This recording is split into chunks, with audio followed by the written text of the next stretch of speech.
All right. Okay, so welcome to the Clerk of Session Advanced Training for the Presbytery of Tampa Bay.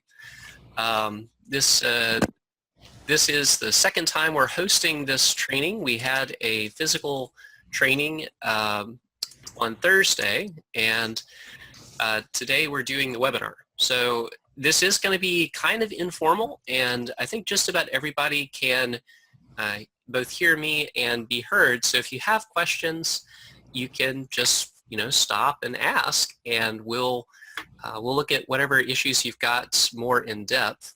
But I do want to talk a little bit about what we're planning to do with our time. This is not the really basic stuff. At this point, I assume that you've been doing your job for 9 months, and no one's called me to tell me that that things are falling apart. So I'm assuming that you know how to do the basics of your job at this point. Many of you have probably been doing this for a decade or longer, and so you kind of understand a lot of the more straightforward stuff. So we're not going to focus on that, but we're going to talk about the more advanced topics, the 5% of your time in a session where you really need to know something and maybe you're not 100% clear on what exactly the answer is. But fairly or not, you're going to be expected to know and be a resource about some of these more advanced topics. So what we're really trying to do is equip you for that 5% of the time when you really need that knowledge at the session level. So that's an opportunity as well. If you get something wrong, you can just say, well, that's what Dave Baker said.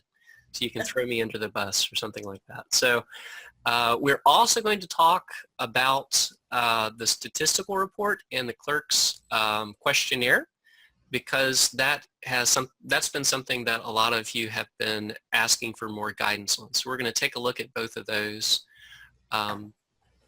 So the main outline for our time, and we might take a break in the middle of this. If you guys feel like you need a break or something, just pipe up after about an hour and we can take a 5-minute break, no problem. But we're going to look more in depth at the Book of Order and see a little bit about what might be included in a manual of administrative operations, because I think that's a very useful tool that not enough of our congregations are taking advantage of. Also, a more in-depth look at the difference in responsibility between a session and the pastor, because I think there's a lot of confusion there that really drives a lot of discontent. If the pastor expects the elders to be doing one thing, and the elders are expecting the pastor to do maybe that same thing or something else, even people who are trying their very best and have the church's best interest and God's best interest at heart can come into conflict. So it's good to kind of have those, to understand where the responsibility lies, at least according to the Book of Order. We're also going to talk about Robert's Rules. Now, Robert's Rules, again, it's strictly speaking, it's not necessarily the Clerk of Sessions' responsibility. However, in a practical way, it is. It ends up being something that that you're looked to for knowledge about and to be a resource for. So we're going to talk a little bit about bylaws and how those might be structured, because there are a lot of things in the Book of Order now that are not set and can be put one way or another depending on what your bylaws say. We're also going to talk about parliamentary procedure, because usually you don't use that in the session meeting, but when you do use it, it's good to have someone who knows really what is going on. That's not something that they teach in seminary, although they probably should. Okay, so we'll also take a look at the Clerk's annual questionnaire, and we'll take a look at the annual statistical report and talk a little bit about common mistakes and common problems and some tips and tricks to make those easier, and also just to kind of understand where they're coming from, what they're looking for, and hopefully some tools to help you not not feel challenged by these, because I know they're the bane. A lot of people say the annual statistical report is just really difficult. And we're also going to talk a little bit about some practical leadership issues, because in a very real way, the clerk of session is looked to for leadership in the congregation. So particularly during times of transition, but during other times as well. So we'll talk a little bit about some of the unwritten rules of leadership as a clerk of session. All right, so the first thing that we're going to look at is the Book of Order. Excellent. The Book of Order, of course, excites all of us as Presbyterian leaders, and I'm sure that all of you have it just about memorized, so this will be very easy. And of course, don't feel the need to write anything down. I'm recording this. You'll get it later. I'm also going to send out the PowerPoint, so you can have this information without having to copy it down. So Manual of Administrative Operations is what is the actual title of this. So what is it? Why are we talking about it? The Manual of Administrative Operations is really supposed to be a resource and a guidebook that can make your life easier once you've kind of set it up. Now, the way that this works is that, it's an investment. The administrative manual is something that probably most of your churches already have.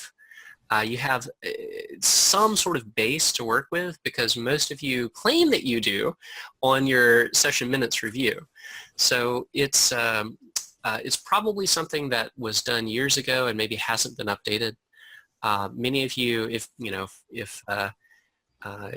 I were to ask for raising of hands, how many of you have updated your administrative manual in the last 5 years? I don't think I probably wouldn't get a ton of hands, but that's okay, because this is something that is an investment that you make that pays dividends for years, but it's not something that you should necessarily spend all of your time on. There are tremendous opportunity costs with some of these more advanced things, and you want these to make your life easier. You don't want them to end up being something that you stumble over or that you spend a whole year on.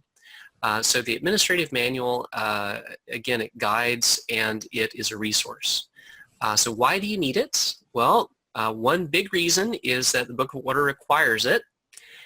Each council needs to have one, so that includes the Presbytery and the Synod and the GA, but also the session. And it specifies the form and guides the work of mission in that council. So what does that mean? To specify the form means that you describe the committee structure, you describe all of the various items that the Book of Order leaves up to the church, that says, like, by rule you can do this and that with the nominating committee, that sort of thing. So what does the form of the church look like, and guide the work? So what do we do in case someone brings a lawsuit against the church? What do we do if there is a hurricane on the Sunday that we're supposed to have a congregational meeting? Like, how do we, what do we do in these instances? And as well, how does the work of our committees get done? But really, about 50% of the questions that I get that are somewhat complicated can be answered by, what do your bylaws say? Like, a lot of folks will ask things like, well, what's the quorum for our session? And my answer is, I have no idea, because that information is now in your bylaws. So it's something that you really need to know. And it may be in your manual of operations as well, but ideally, this is something that would be kept up to date, that would be reviewed and updated every year, because it is also a source of training. If you have your processes documented well enough, what that means is that the person who, for instance, maybe is chairing the mission committee, you get a new mission chair. If you've ever been in that situation, you're the new leader, and maybe the old person left the church, or they moved, or they just are tired of serving and don't really want to be bothered. A lot of the time, you're the one who ends up trying to figure everything out from zero, and it's much more difficult than it needs to be, particularly if you've got all of this already documented in the manual of administrative operation. Also, it's just a great place to keep resources that you're going to need infrequently, but may be really hard to find. So what goes into an administrative manual? Some items that are very common to find in these and are often very helpful are the original charter. And again, this is something that should be available to everybody on the session. It's something that you should use in training new elders, making sure that they've got a copy of this so that they can really have this kind of information when they need it. Articles of incorporation. Every Presbyterian church is required by the Book of Order to be incorporated in any state that's legal in. In our state, you are allowed to incorporate churches, so we ought to, every one of our churches ought to have articles of incorporation. A copy of the deed. That's important when you're buying and selling property. Bylaws of the church. That's extremely important for your work as clerk because that will have a lot of answers to questions that come up about specifics. Bylaws of the corporation. That's going to have a lot of answers about how you elect officers and their terms, things along those lines. Mission statement of the church. Hopefully everyone has that memorized in your church, but it's good to have in there just in case. Position descriptions for all non-ordained staff. So that's definitely something that you want to have. You need clear expectations for staff. A description of the nominating committee, and I'm going to take a moment to talk a little bit about the nominating committee. That's a committee of the congregation, not of the session. So the rules for that really ought to be in some document that's approved by the congregation, like the bylaws, and describing the process, can of course be in the administrative manual. It needs to be at least 3 members according to the Book of Order, with at least one of those people being an active elder. Additionally, the pastor has the right to serve ex officio on that committee. So it is something that the pastor has a say, but not a vote about. But there are a lot of questions that the Book of Order completely leaves up to the church that need to be answered. How many people in this committee? You can have 3, but you could have 30, and I think that's personally too many. But it's easy to get people to serve on the nominating committee because they assume they won't be asked to be an elder or deacon. So who nominates them? When, and does it happen in January? I think it should happen right at the beginning of the year at the first annual meeting because you got to give these folks time.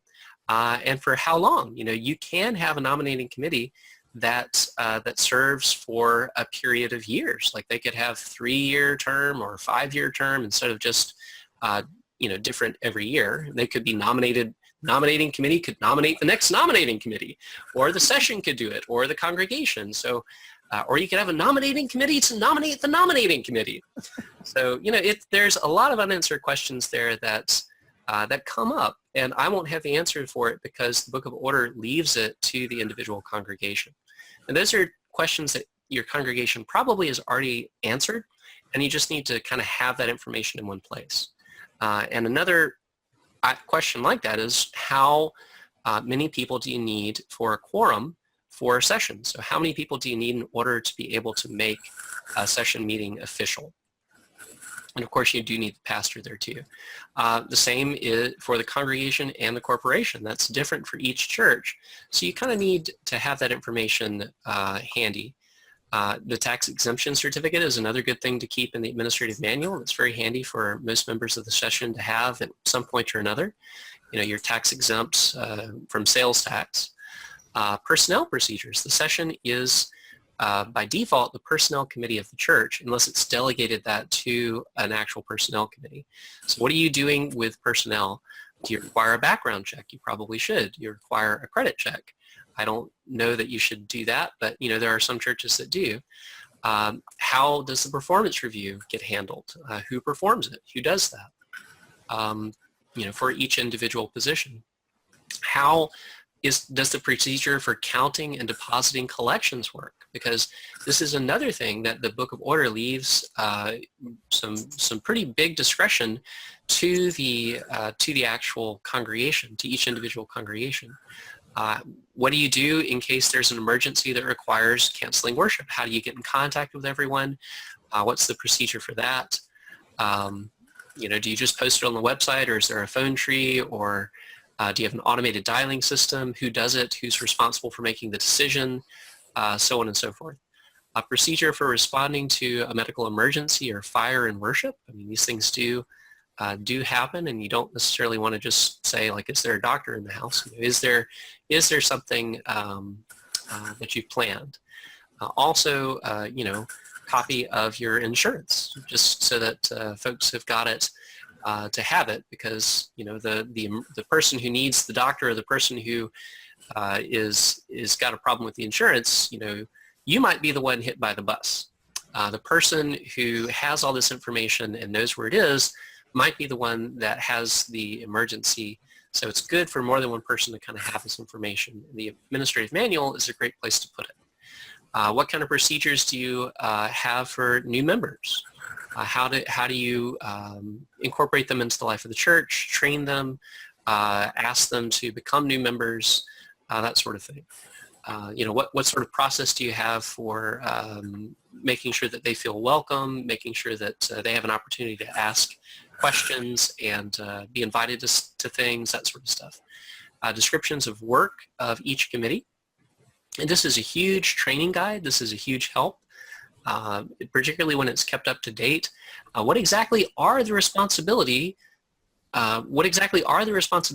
of the worship committee? What exactly are they expected to do, or the mission committee, or so on and so forth.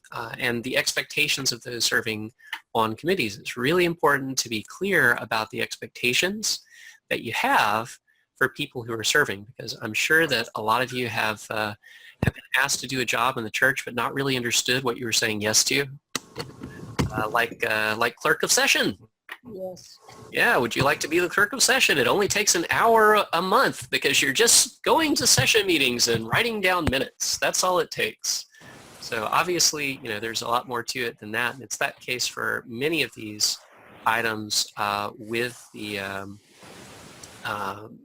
with committee chairs and serving on a various committee.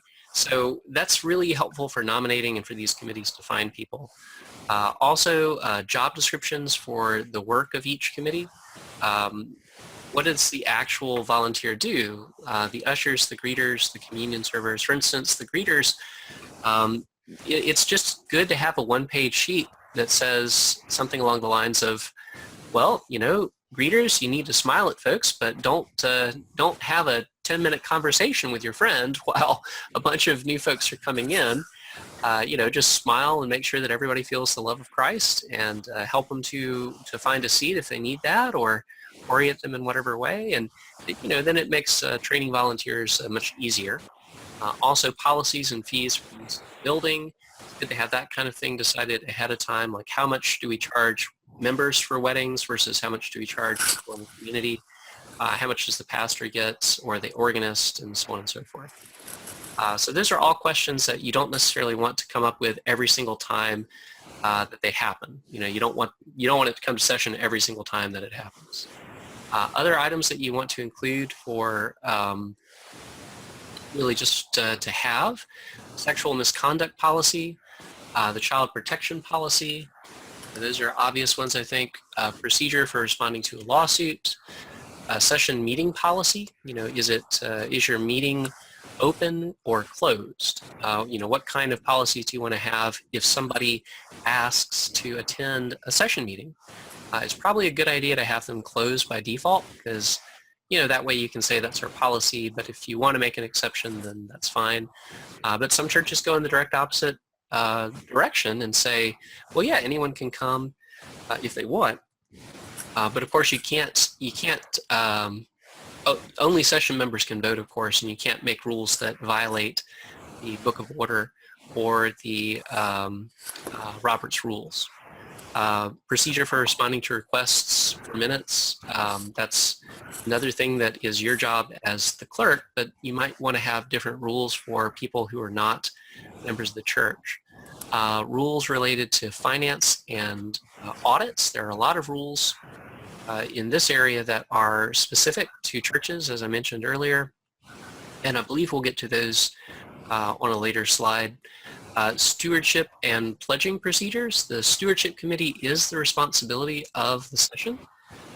So that is something that you might want to have a procedure for. Like, do we wait until May or June to get that set up when we think about it and remember that we need one, or is that something that we want as a standing committee to be working year-round, or something that we set up maybe in January or February so that the new chairperson has time to kind of come up with ideas and learn what they're doing, and so on and so forth. And what kind of procedures do you want to have as far as pledging? Because some churches pledge and some don't. Another thing that I found really, really helpful personally is to have a calendar, and that's something that you can have in the administrative manual, or something that you can just kind of have on your own. But some things you might include there, when are you going to have a congregational meeting to elect the nominating committee? Or the stewardship committee. If you do it that way, you don't need one to elect the stewardship committee, of course. What month do you want to have the annual review of the roll, which is something that the session is supposed to do annually, or the pastor's salary, or the financial review.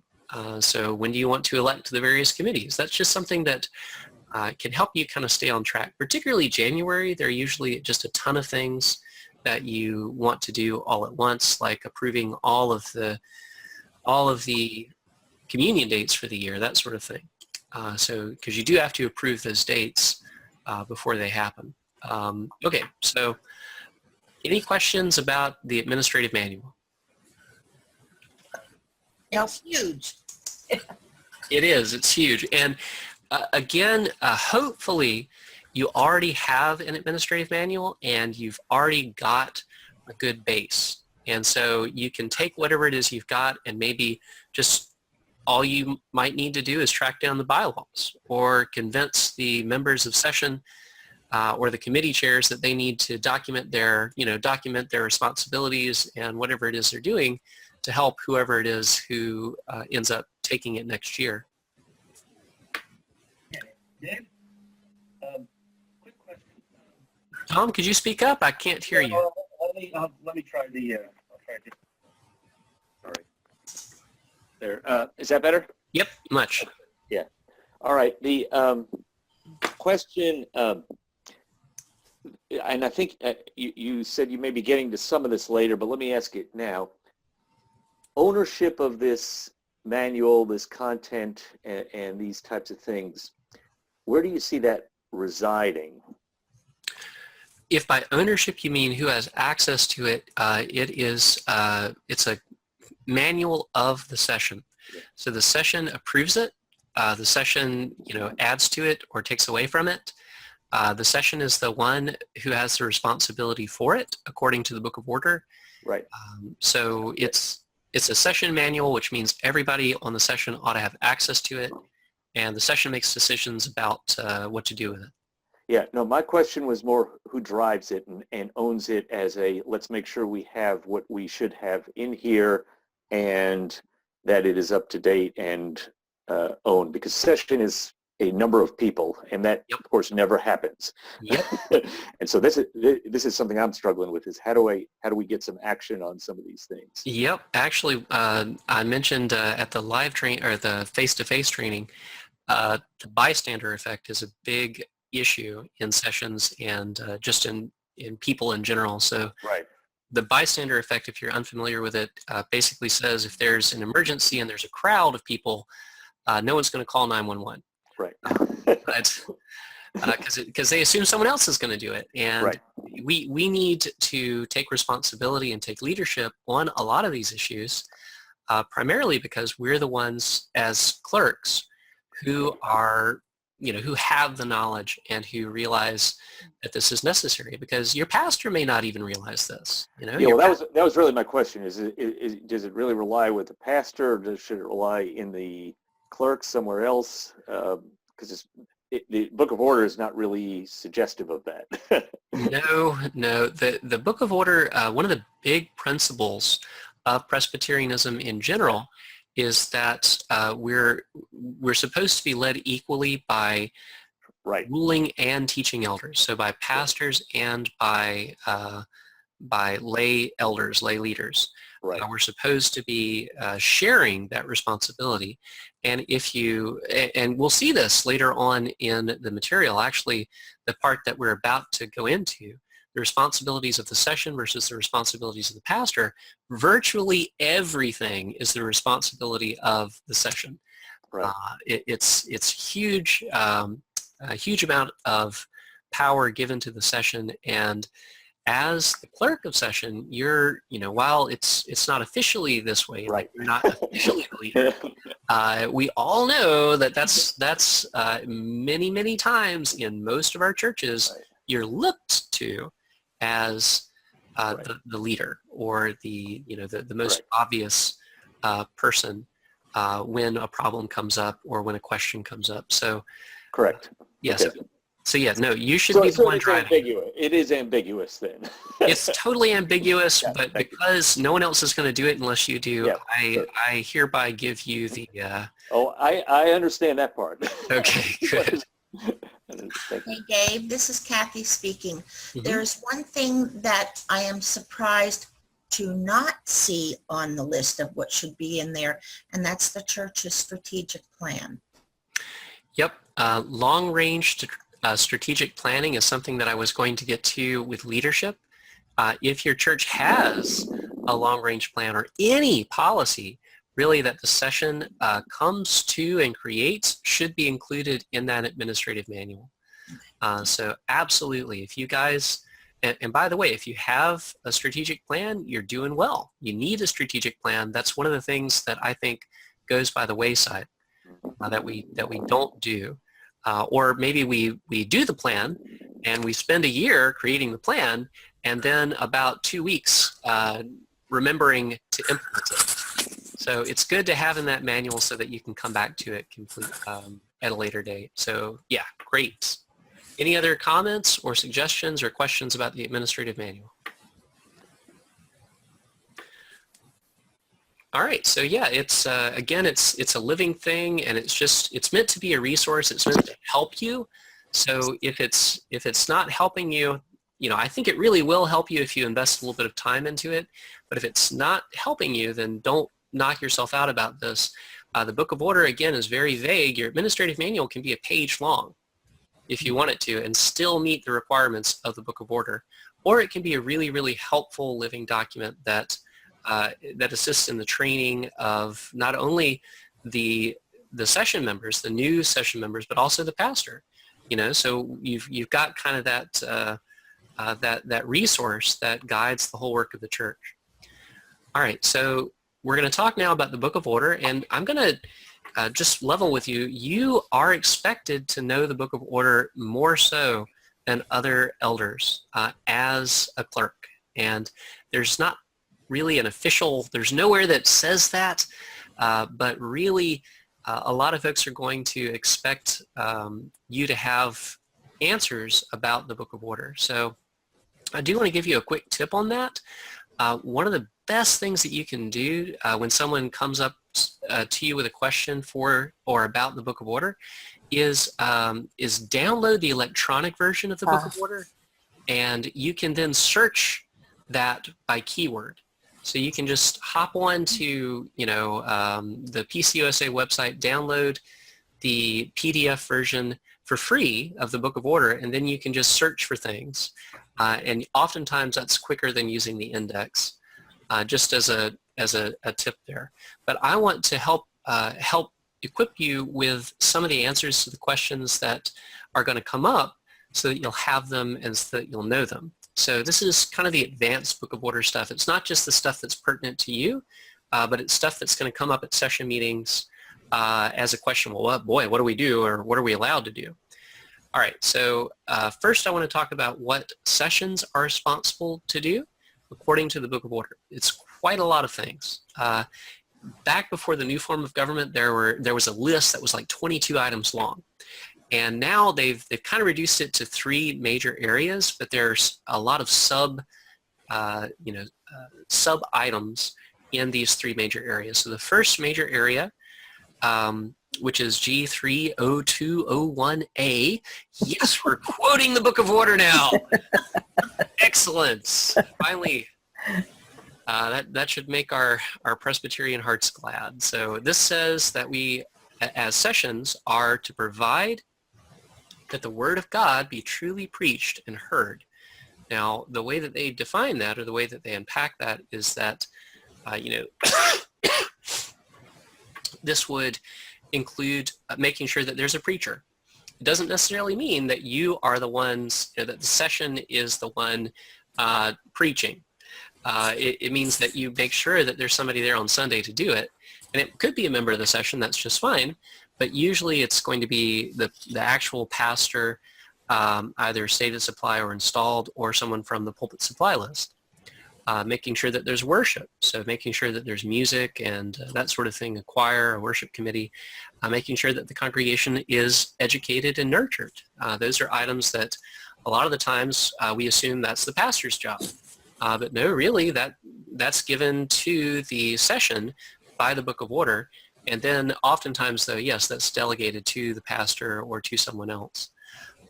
Planning and leading outreach efforts. You might not have known that evangelism and outreach were the responsibilities of the session, not of the pastor. So if your session is giving the pastor a hard time, why aren't you growing the church? Why aren't you out there, doing this and that and the other? It might be a good thing to remind yourself and to remind them that actually, no, this is all of our responsibility. This is everybody's job. And that's something that the Book of Order really gives to us individually. Pastors are supposed to equip. The elders in the church are supposed to actually do the ministry. So planning and leading social reconciliation, that's another thing that we're directed to do. We're directed to look at justice issues and try to resolve those in our communities and in our midst by the Book of Order. Also, one of the things that is somewhat distinctive about Presbyterians is that we don't believe that we're the one and true and only church, that we're the only viable or the only valid expression of Christianity. And so because of that, we are big into ecumenicism, which means if the Baptist or the Methodist or the Episcopalians are doing something and ask us to participate, it's the session's responsibility, not just the pastors, to be a part of that. To respond to that. So it's not just the pastor's job, but also the sessions. So the second big area that the Book of Order directs the sessions to really be responsible for is providing that the sacraments are rightly administered. So of course we have 2 sacraments, communion and baptism, in the Presbyterian system, not 7 like the Catholics or et cetera, et cetera. So what that means is that the session has to be involved. This is not something, the pastor may be the one who is actually administering the sacraments, but the session has to approve them. The session has to be involved in this process. So every year you've got to authorize the dates of the Lord's Supper. And when you authorize those, and you can authorize them month to month. Most churches just do it once at the beginning of the year because you basically know when you're going to be having the Lord's Supper. But the pastor can't just willy-nilly decide, hey, this at the end of this retreat, it would be a great idea if we had communion. Wouldn't that be nice? That's strictly speaking against the Book of Order. It needs to be approved first by the session. So that's something that sometimes you might want to have a commission set up for to approve these. And they have to be done, the minimum number of of communion dates that you can have per year is 4. So you've got to have at least quarterly communion.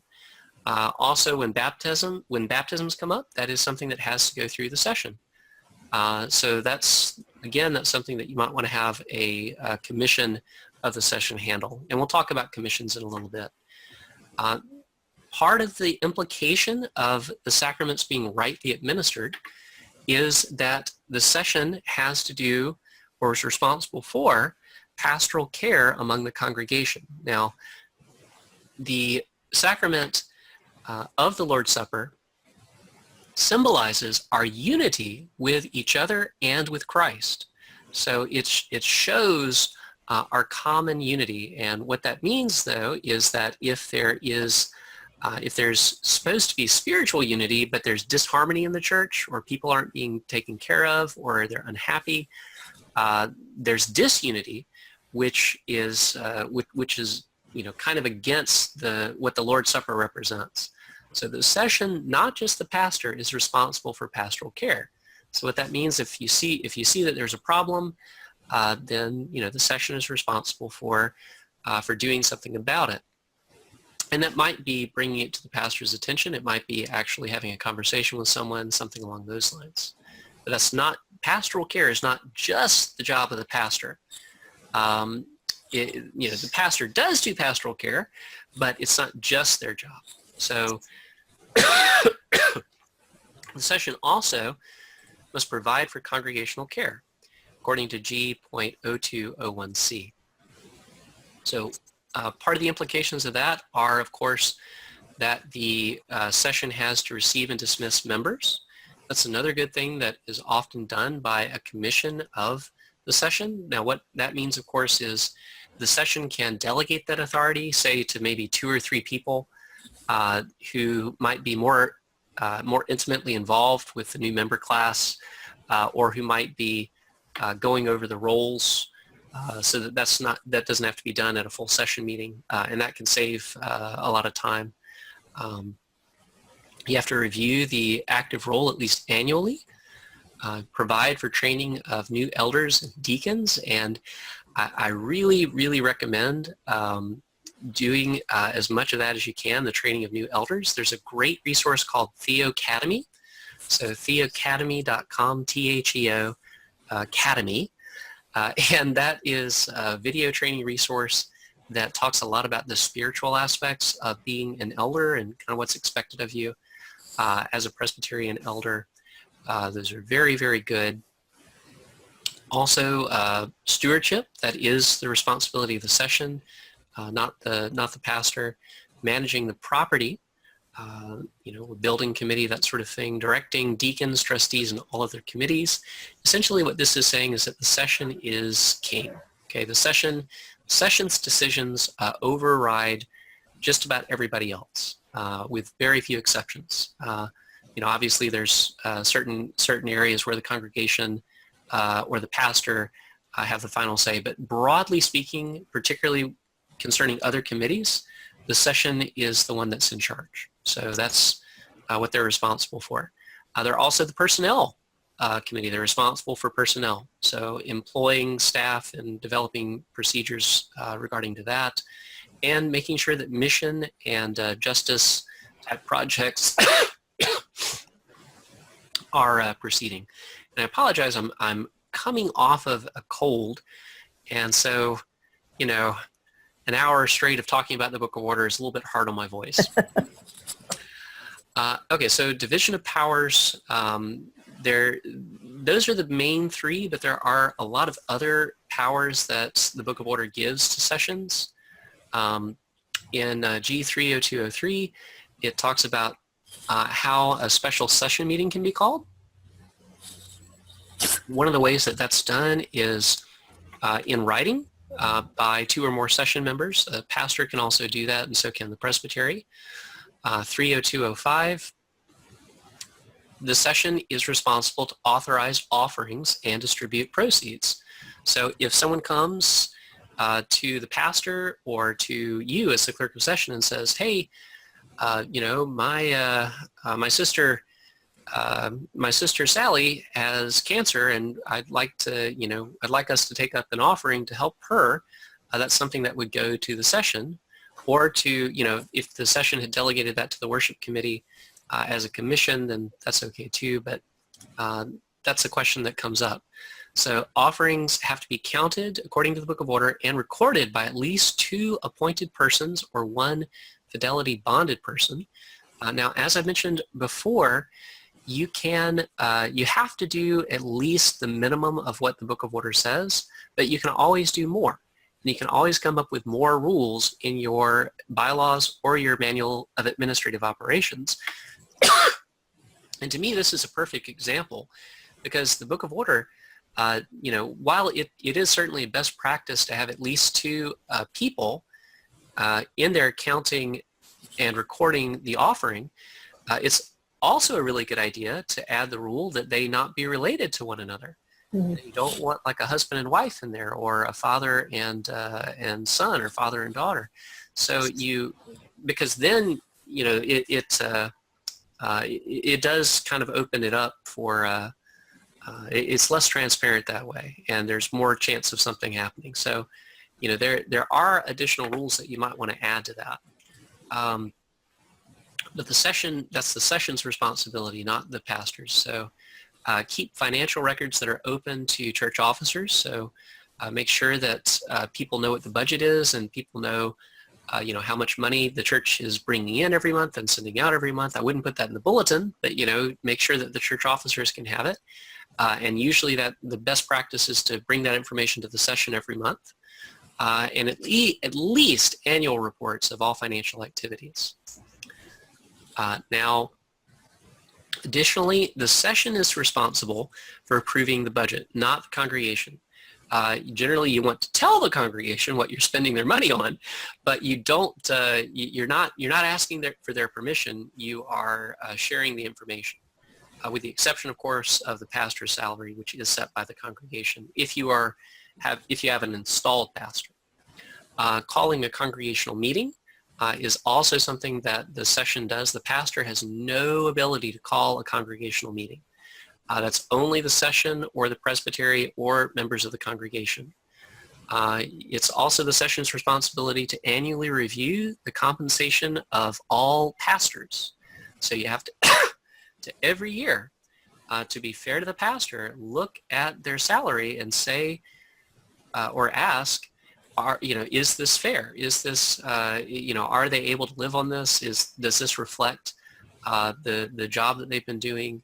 And if not, what can we do about that?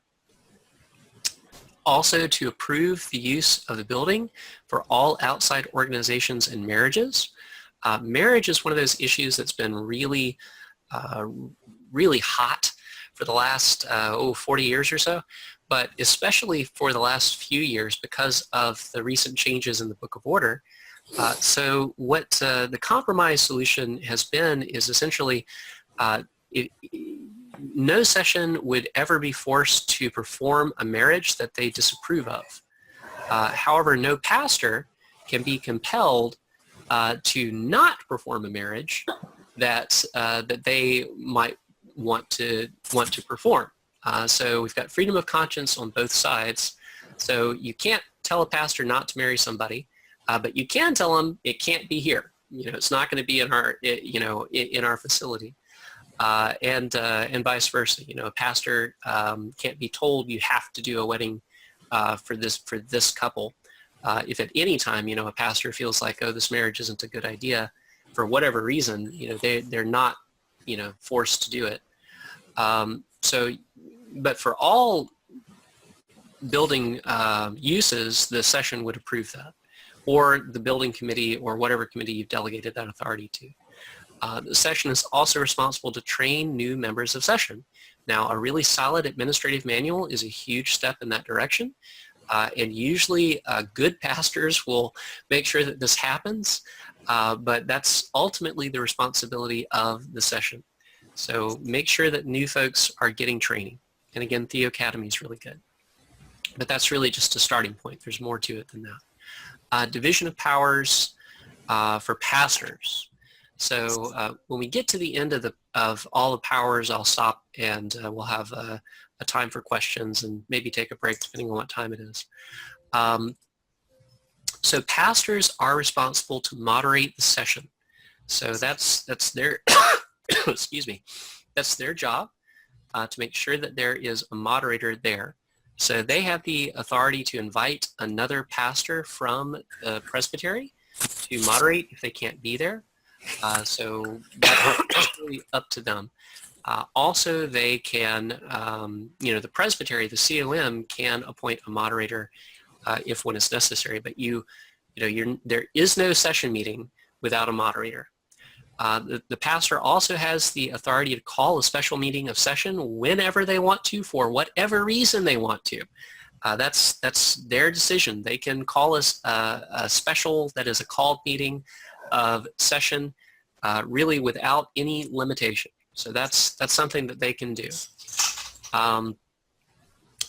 20501, it is their responsibility to teach the faith and equip the saints for the work of ministry. So a mistake that we used to make, I think, as a denomination, was hiring professional Christians. So we hired ministers to do the ministry. So they did all the visitation, they did all the leadership of the Bible studies, they did all of the volunteer work in the community, because supposedly they could do it better or something along those lines. But that's not actually what the scripture says, and it's not what the Book of Order directs us to do either. Ephesians chapter 4, verse 12 talks about pastors and teachers and apostles and evangelists, and their job is to equip the saints for the work of ministry. So training others and helping others to be leaders in the church, and that's part of who we are as Presbyterians, because we're supposed to be equal partners moving forward in this work. So, and the pastor's particular role is to equip and to train and to teach. So that's their responsibility particularly. But they're not off the hook of doing a lot of these other things. They are also called to engage in pastoral care. And obviously, I hope your pastor prays. We're supposed to pray, teach the word, equip the congregation, share in leadership, ministries of compassion, witness, service, and also to serve on higher councils of the church. Now, what that means is that you shouldn't begrudge your pastor serving on a committee of presbytery, because the Book of Order actually says that they have to do it. So that's something that that is part of our system that we've agreed to do by having the Book of Order as our constitution. All right, so we've talked about this, but pastors have freedom of conscience as far as who they want to marry, but not necessarily where they perform that marriage. Installed, now this is a big one that is a change from the way things were done before the infog, the new form of government. So now, installed pastors and associate pastors, so all of your permanently installed pastors, are members of session, and they can vote if they want to. They can make motions if they want to. They're full members of session. Now, that doesn't mean that they will. Oftentimes, as moderator, they'll want to be impartial and not vote, but if there's a tie, or if they feel passionately about something, they can vote, and that's okay. And that's good for you to know as clerk, because if they are up on their stuff and know that, that might be something that surprises others. But that is the way that we do things now. All right, so are there other questions about, or any questions about the division of powers between pastors and elders, or the Book of Order in general? Excuse me.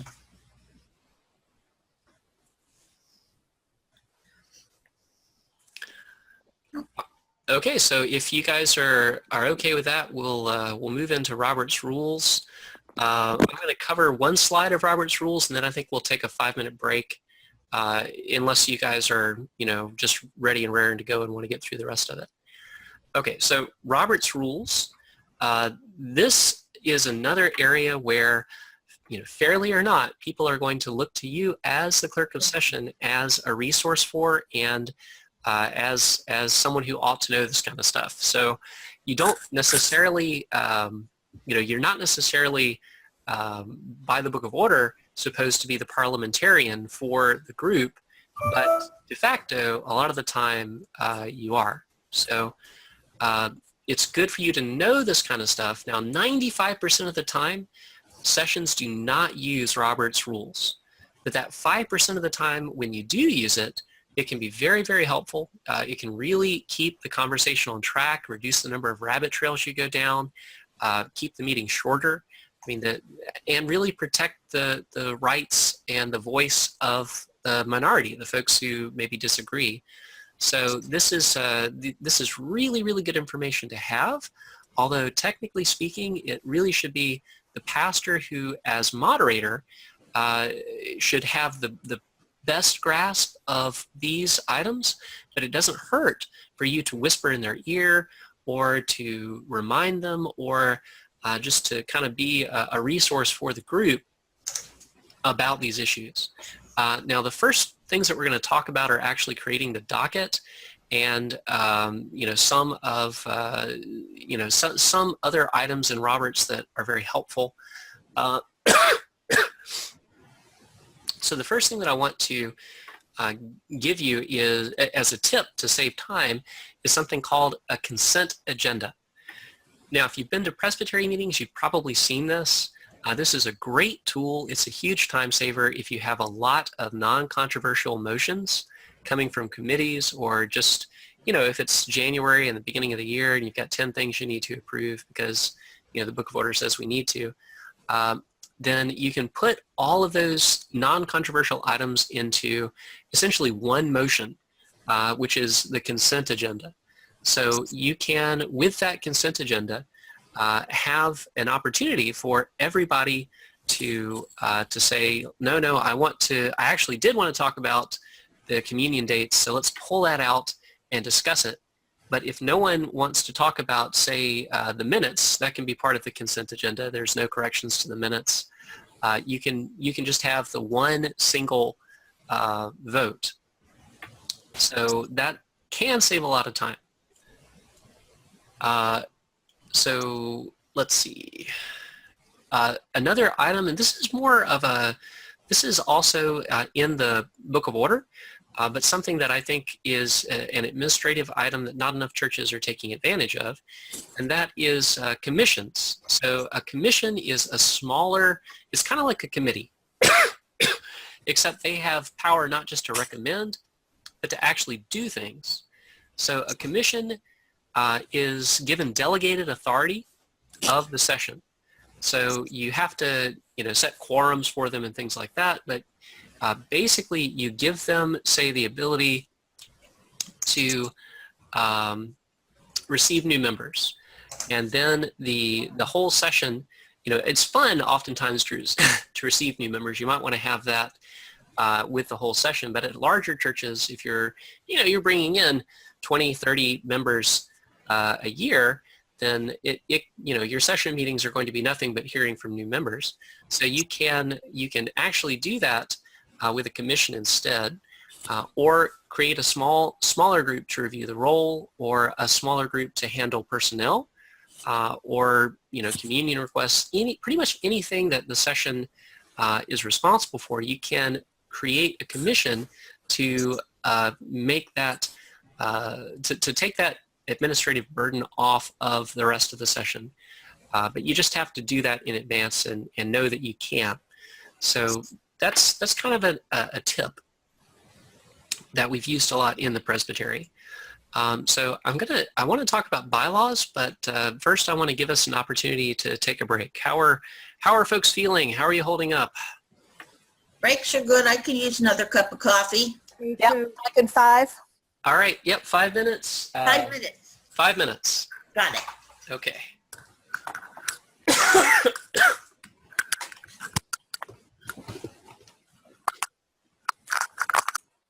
All right. So our break is over. We're all back, and I do want to briefly mention a couple of items that were that were talked about during the break. We did have a question about, well, what do you do in the case of a pastor who's sick or they can't make the meeting?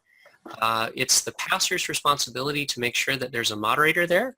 So the pastor is the one who needs to call one of their friends or the Presbytery office. If they're sick enough not to be at the meeting, hopefully they realize that that was going to be the case more than an hour before the meeting and can find somebody to come in and moderate the meeting. But there can be no session meeting. There can be no official meeting of a church session without a moderator. And only the pastor or the presbytery can appoint a moderator. What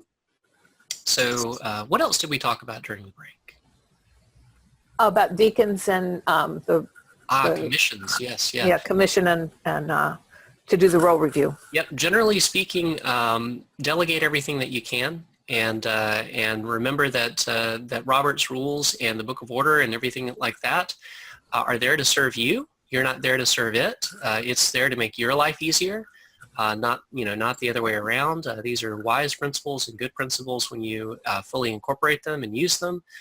But generally speaking, try to delegate as much as you can, and you can always create a commission of the session by just including one or two session members and having them liaise with the deacons, and then you should be okay. All right, so if we're all back and recaffeinated, Yes. I think we can tackle the bylaws. Almost as much fun as the Book of Order, but not quite. Now, the bylaws of the church, you're actually not required by the Book of Order to have bylaws. Bylaws, believe it or not, are optional. The Book of Order now has a slew of items since the new form of government that's in fog that are different from church to church.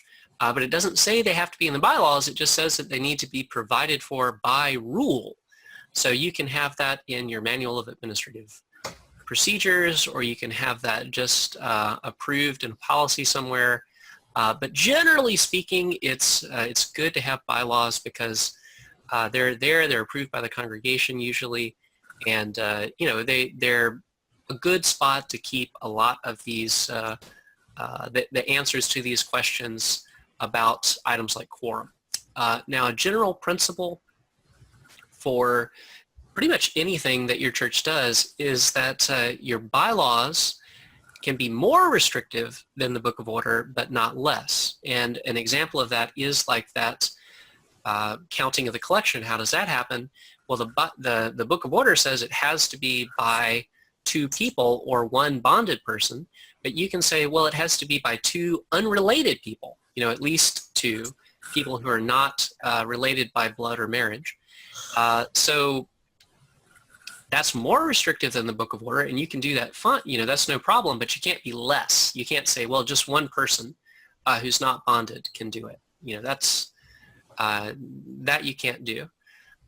If your bylaws and the Book of Order conflict, then the Book of Order wins. So you can't just put something in your bylaws that is essentially unpresbyterian. So you can't make changes to the Book of Order using your bylaws, essentially. So that's not something that you can do. You also might have more than 1 set of bylaws because you've got a corporation. So you might have 1 set of bylaws, you might have 2 sets of bylaws, you might have 0 sets of bylaws, but however many you have, you really ought to know where they are. And it's also a good idea to know what is in there. So some of the common items that you will often find included in bylaws, and if your bylaws don't include these, then you do need to have the answers to these questions somewhere, and you, as the clerk, need to know where that is. What constitutes a quorum of the session? A lot of stuff regarding the session is, the composition of the session is left to the individual churches nowadays. So the only thing that's really strictly there is you can't have, without approval of Presbytery, an elder serving for longer than 6 years, but you could easily have terms of 6 years, terms of 2 years. You can have 10 people on the session, you can have 100 people on the session, you can have 2 people on the session.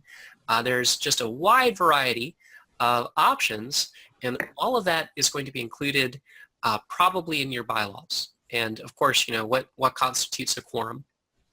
Also for the congregation, how many members need to be there in order for the congregational meeting to have a quorum. Congregational meeting notification requirements have changed as well. So it used to be that you had to notify the congregation at least 2 weeks in advance. Now it just says, well, at prior worship services, you could have an announcement at the 8 a.m. service and a congregational meeting at, right after the 10 a.m. or at the 9 a.m. So that may be something that your church wants to have a policy about included in the bylaws. We've talked a lot about the nominating committee, but there's, again, just a ton of options for that as well. Annual meetings are required by the Book of Order, but it doesn't say a thing about what you want to include there. So you might want to have in your bylaws that the budget will be presented at the annual meeting, or that the annual meeting will be in January, or something along those lines. That each committee will report, some kind of guidance there that the congregation, has a say in. Also, structural issues like, do you have a board of deacons? Or is it just the session? What are some of the responsibilities? And again, this is a little bit fluid. You can have these in the administrative manual instead, but these are items that often end up in the bylaws. A big question that I get a lot is who approves congregational meeting minutes? Some churches like to have these approved by the congregation. So you actually have the clerk create and finish the minutes at that meeting and read them by the end of the meeting and have them approved. But that's, much more common is to have the session approve them at their next stated meeting. So that's up to the church. That can be in the bylaws. Election procedures for the corporation is probably in the corporate bylaws, but you might find them in the church bylaws as well. That's, of course, very important to have and to know, because we have to have an annual meeting in Florida. Provision for how to edit the bylaws. That's usually the last or next to last thing in the bylaws. How are these edited? Usually that's going to be by the congregation with notice and maybe 2/3 or something like that. Provision for election of the treasurer and or clerk. What kind of term are we looking at for the treasurer or clerk? Just briefly, session members are limited to 6 years consecutive service, but as a clerk of session, you can have a lifetime appointment. Yay! Isn't that great news? Great deal. Wonderful. So that's not actually required to be annual or anything else. That's up to the church because you don't have to be an actively serving member of session to be the clerk. So, that is something that you can find or limit in the bylaws, though. You can say, well, you can only serve for 5 years. Or Dave? Yes. This is Ruanne. This just occurred to me. Our officers of session are also the corporation officers. The session functions as the board of the corporation. Mm-hmm. If the clerk is not a serving elder, mm-hmm. Can they still be? They could still be the function as the secretary of the corporation, right? Absolutely. That would just need to be specified in the bylaws. Right. Okay. So that the corporate bylaws. Right. No problem. Because the corporation chair doesn't even have to be a member of session. A lot of churches, that's the case, and they have a tremendous amount of responsibility. The folks who are forming the corporate board, for any kind of legal stuff. So mm-hmm. That's very important to know what your church's particular practices are in that case, because anything legal or to do with property, it's very important to have that information. Okay, so what is the procedure for filling officer vacancies? If someone rolls off of session in July, or they move or something along those lines, or pass away, then how do you fill that role? Do you elect another nominating committee and go through that process, or is there some sort of procedure for filling a vacancy mid-year? And that might be in the bylaws too.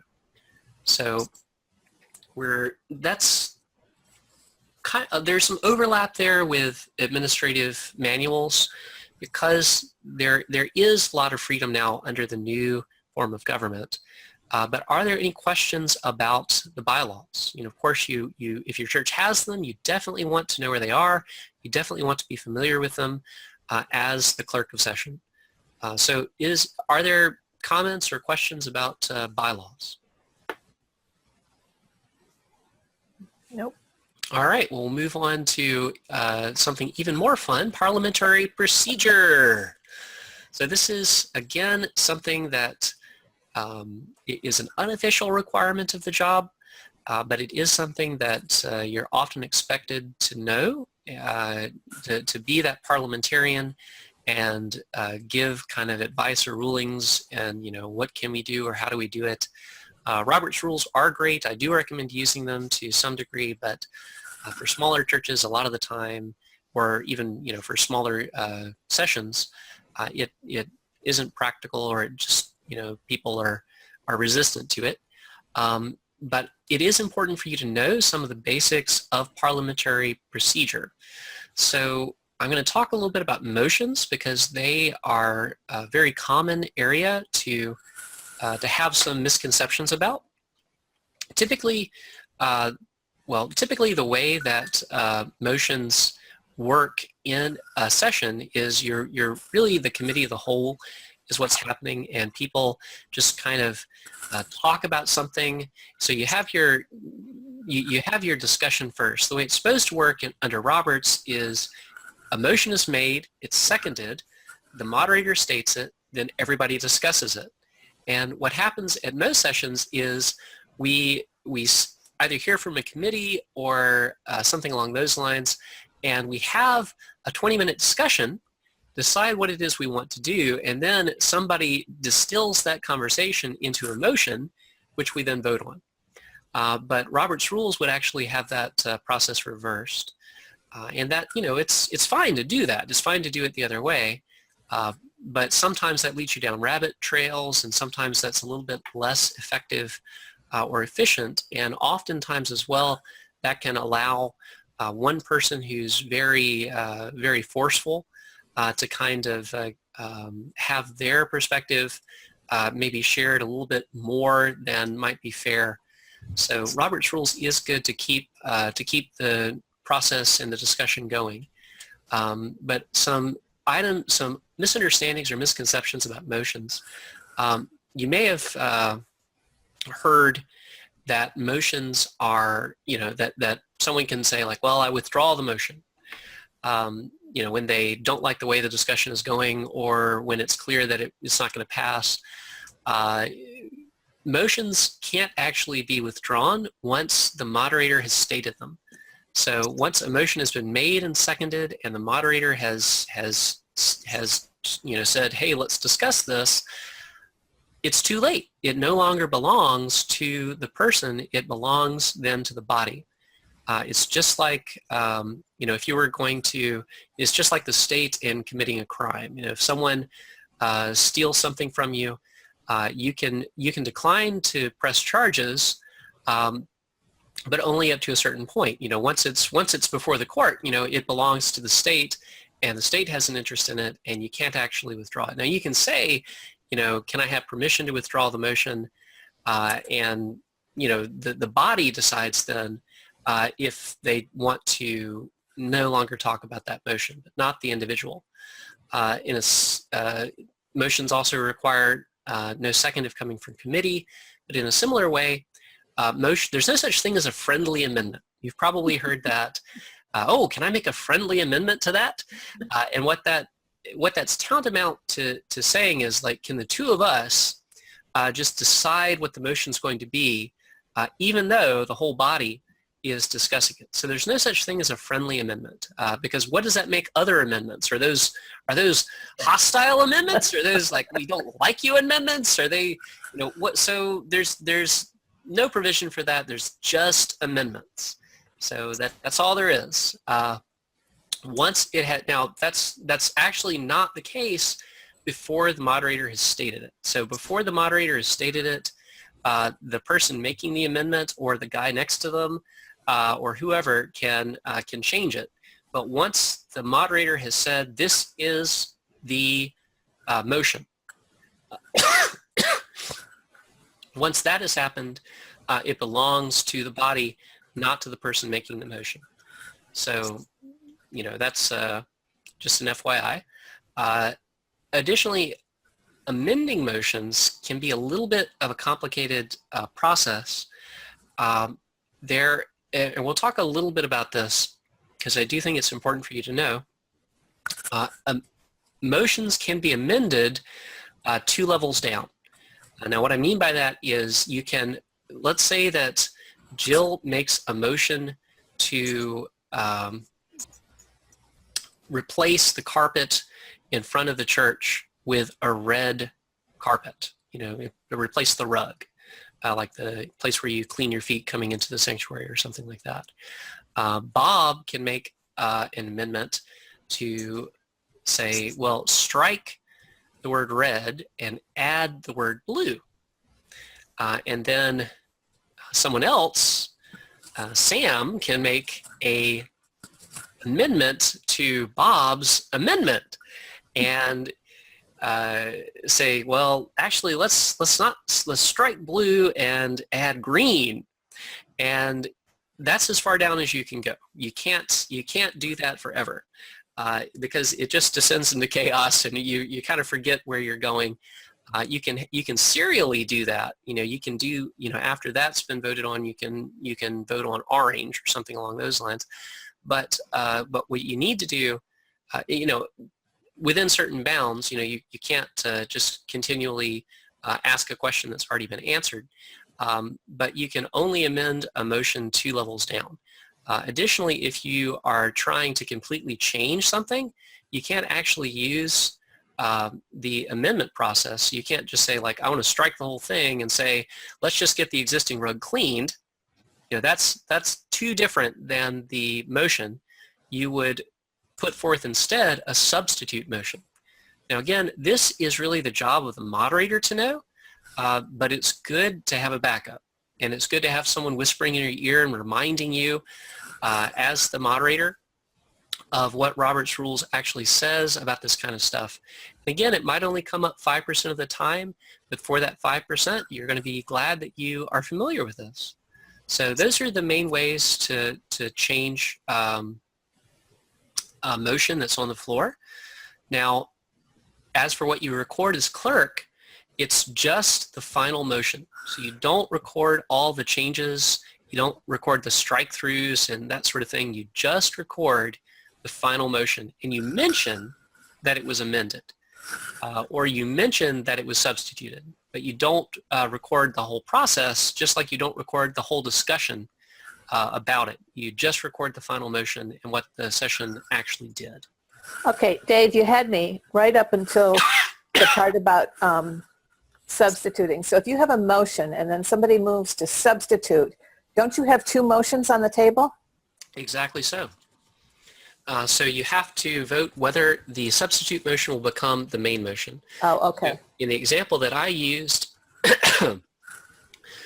you've got people voting on the color of the rug, and someone says, well, how about we just not replace the rug and have it cleaned instead? So that would be offered as a substitute motion, although I would not be surprised if emotions were quite high.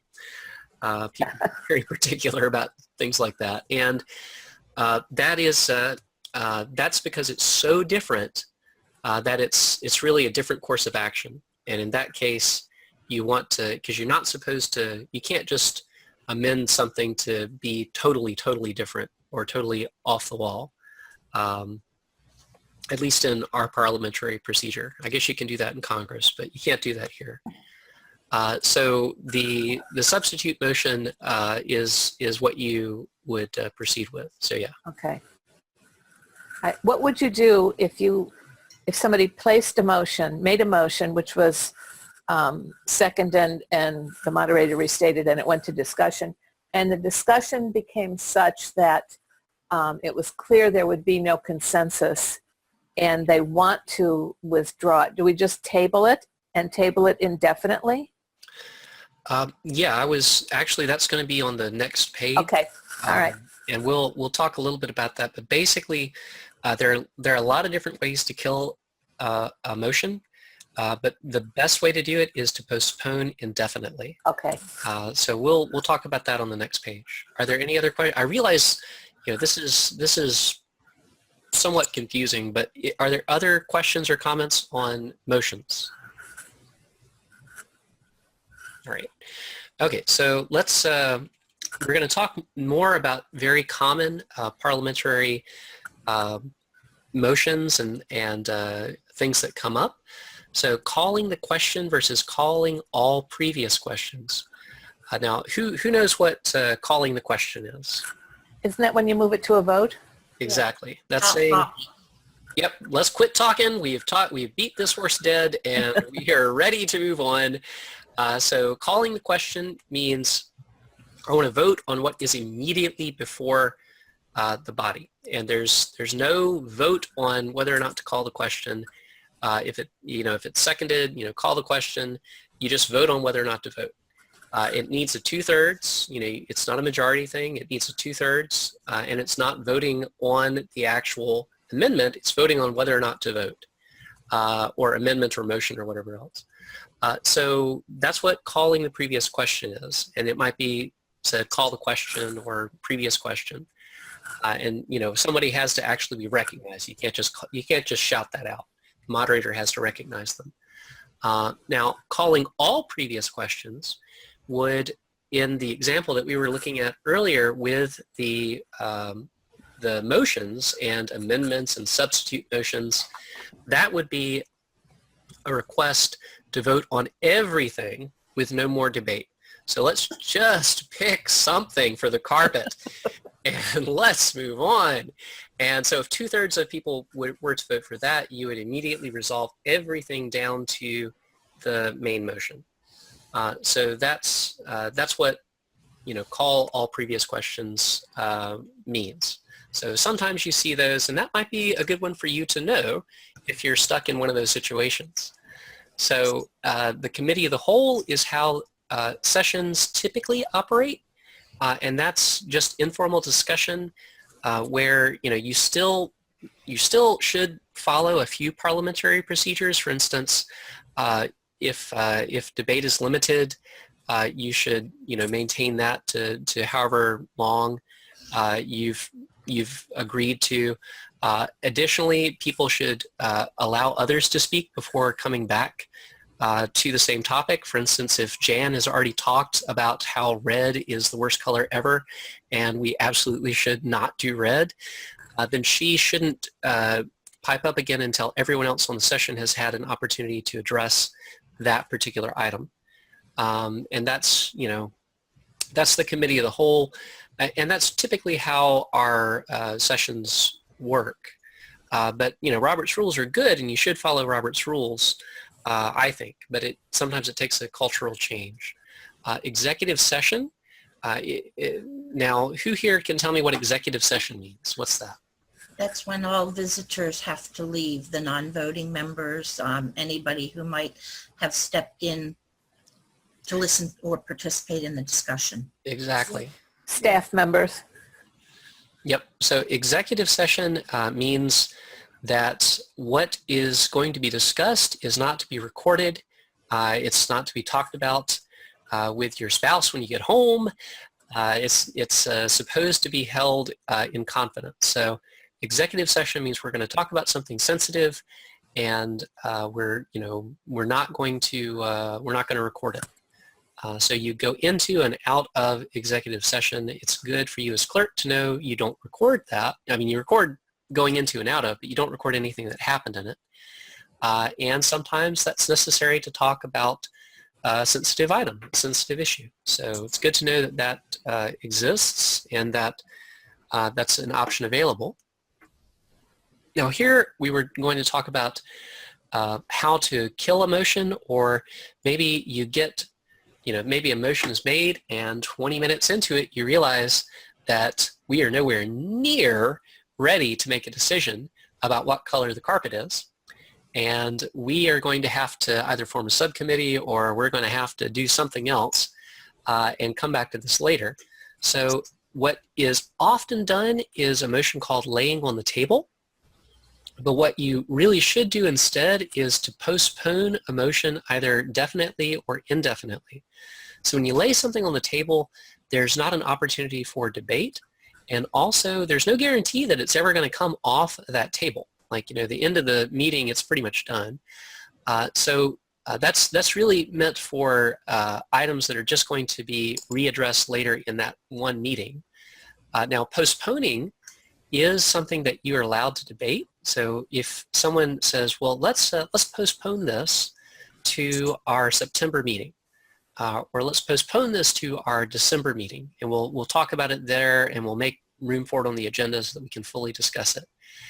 You're postponing it to a definite time, and you can discuss that motion and say, well, yeah, that's a good idea, or no, we're too busy in December, we need to do it some other time. Now, to postpone something indefinitely is just a weird way of saying we never want to talk about this again. And we're done talking about it, and oftentimes that means it can be brought back up, but generally speaking, it won't be. So that's a better way of really stopping discussion of a particular motion. In other words, something that we've decided after 5 or 10 minutes of discussion, oh yeah, this is not going to happen. This is not a good idea. Someone can move to postpone it indefinitely, or you can just vote on it and vote no. So either of those are perfectly acceptable. All right, so that does bring up another thing that occasionally happens. Occasionally, I've found that there is conflict in session meetings. No. Really? Yes, yeah, I know that's hard to believe as Christians that we would have conflict, but occasionally people disagree, and when they do, sometimes there are very close votes. Let's say that Mary really wants to do something. There's something that Mary really wants to do, and the session votes and says, nope, you can't do that, sorry, but it's very close. And the next month, turns out that the two people who really don't like Mary and voted against her last time are not there, and so she says, now's my chance. I can get it passed. So what let's vote on that again, and so try to kind of get it through until until it passes. That's not okay. That's not okay under Robert's rules. Because what you're doing then is rescinding a previous action, and maybe a better way to do it would say to be reversing that and saying this is something that Mary was allowed to do, and now we're going to say she can't. But in order to reverse a decision that your session has made in the past, you have to either have notice. In other words, it has to be on the agenda. Or in an email or something like that to let everyone on the session know so that they can make sure to show up to vote on it, or it has to be by 2/3 majority.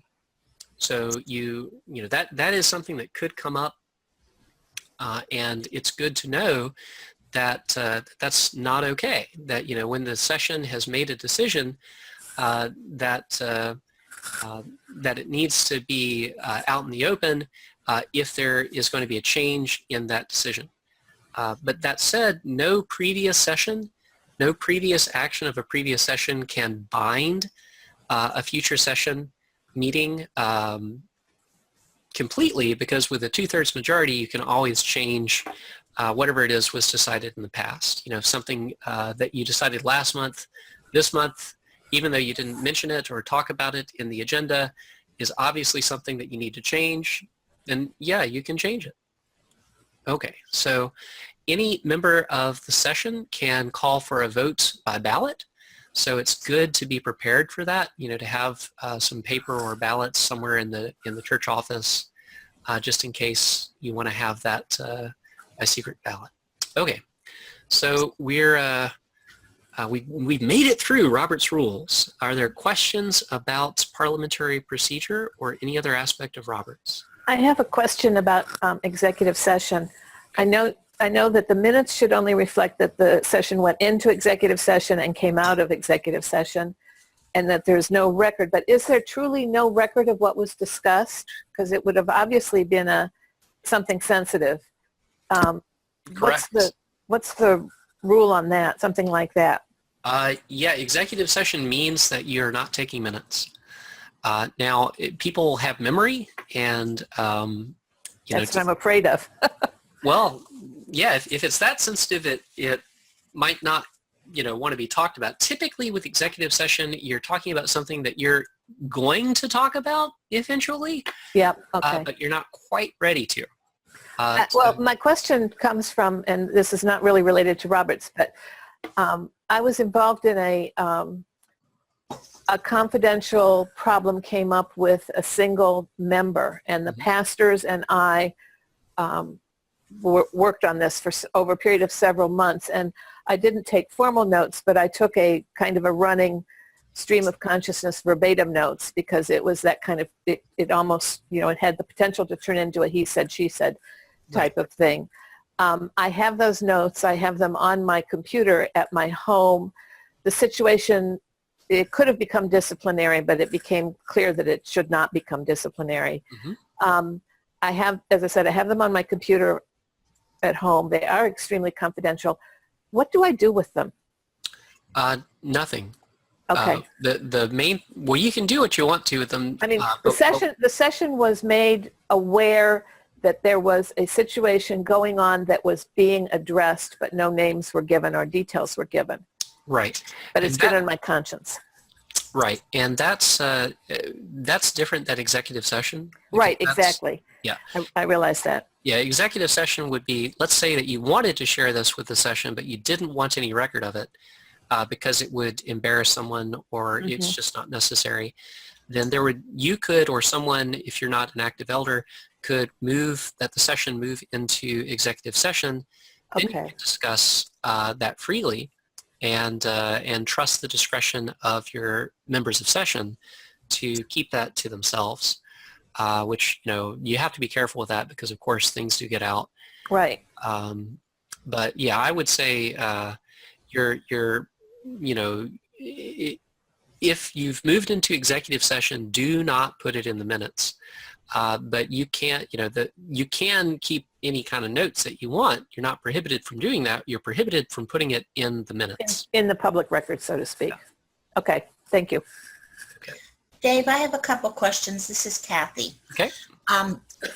When the session wants to take, let's say, happy, positive action with the pastor, let's say recognition of a special kind for his 10-year anniversary, and maybe they want to take a love offering, or maybe they want to name the new sanctuary for him or whatever. We cannot do that without his being there.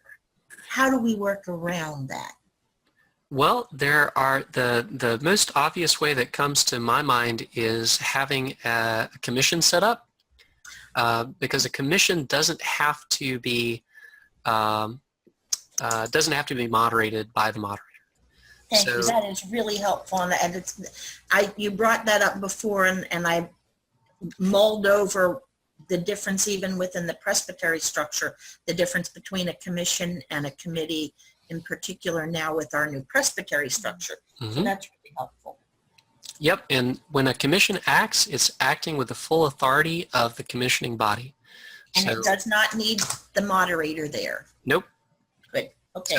So yeah, making the worship committee a commission to approve offerings and to approve offerings, then they could just approve the love offering for the pastor. Something like that. Thank you. The second thing is going back a while when you were talking about expectations for congregational meetings and parliamentary procedure.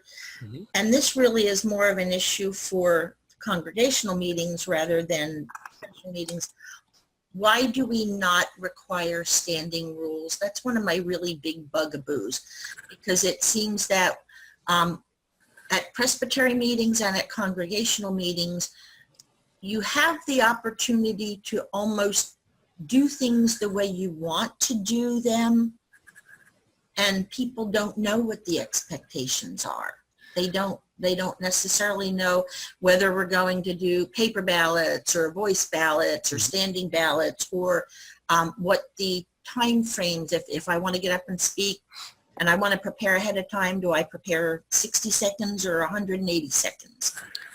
Yeah, I'm a big fan of clear expectations, and however your church wants to do things, the issue is it's the leadership issue, getting other people on board with the same standard, whatever that standard is that you choose that works best for your organization. So a lot of the times, if you can just convince a couple of key leaders, like the pastor and the clerk of session, or whoever is a leader in the church, that it's a good idea, then you can implement that. But it's something that has to be decided on by the whole. And again, sometimes that's a tough sell, sometimes it's not. But yeah, it's clear expectations about what to do, I agree with. And the bylaws or the administrative manual are great places to have that information. Okay. But they are not required. Oh, no. Okay. Well, Okay. the manual is required, but what's actually in it isn't. So. Dave? Yep. Yeah. A couple questions also. And one regards the pastor is now a session member as described correctly, correct? Correct. Installed pastors and associate pastors. Correct, right. The session is responsible for reviewing and approving salary, correct? Mm-hmm. Yep. So is the pastor part of the voting body and part of that discussion on reviewing their own salary or not? The pastor absolutely should recuse themselves during that that discussion. Now, again, a lot of the time, this is actually given to a commission. So you might have a personnel committee that has delegated authority over, say, the secretary or the music person, and possibly the pastor as well. So usually that's the way it goes, but not always. Yeah, I mean, that, in the past for us, years ago, the pastor always recused himself and left the room for that discussion, and then we came, and which is fine. I just didn't know if there was a change in expectation there. No, not really. There's a change in rights, but honestly, if that were to come before the COM, I'm sure the COM would tell the pastor, "Get the heck out of the room." Well, no, yeah. If you're worried about something, we'll come. If you're worried that. No, not at all. No. I'm just expecting to have to do that in a couple months, and just wanted to know what it was going in. Nope. The second is also with regard to and it's not necessarily the executive session, but the minutes regarding session decisions and or discussions on what I'd call personnel confidential issues. Mm-hmm. It might be in a personnel file, but may not be appropriate for a general minutes that are, broadly accessible. Well, again, you can always enter into executive session, but the general principle is that what you're recording is not the discussion. Right, but the decisions, right? Yeah, but the decision. So if you make a decision, that does need to be recorded. Okay. But if you're just discussing, and there's no official motion, but it's like, wow, we really need to talk to Janet, our organist. She was really rude the other week, and she's taking off the choir. Somebody needs to have a conversation. That can be done informally without going into the minutes, unless someone makes a motion to, hey, let's have the personnel committee refer Janet to some counseling, or I don't know what. Yeah, I mean, typically I would not have seen that in minutes. You would have put that in a personnel file. But if it was a motion, you would want it in the minutes. Correct. Yeah. And again, a lot of the time that's done by a commission rather than the full session. Right. Yep. Yeah, which we also have. But okay, thank you. Okay. And yeah, in all things, use your best judgment. Yep. These again are tools to help you.